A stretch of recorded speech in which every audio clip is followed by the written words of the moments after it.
2025 রথযাত্রা কবে? 2025 সালের রথযাত্রা গ্রিক পঞ্জিকা অনুসারে 2025 সালের রথযাত্রা পড়েছে 27শে জুন। এই সময়ে দ্বিতীয়া তিথি শুরু হচ্ছে 26শে জুন 1টা 24 মিনিটে। দ্বিতীয়া তিথি শেষ হচ্ছে 27শে জুন 11টা 19 মিনিটে।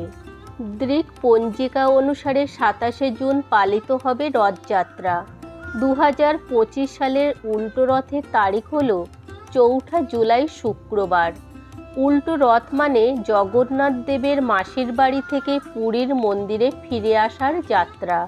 এই তারিখে জগন্নাথ দেব, বলরাম এবং সুভদ্রা তাদের মাসির বাড়ি গুন্ডিচা মন্দির থেকে পুরীর মন্দিরে ফিরে আসেন। এই যাত্রা রথযাত্রার একটি গুরুত্বপূর্ণ অংশ এবং এটি প্রায় 1 সপ্তাহ ধরে চলে। জয় জগন্নাথ।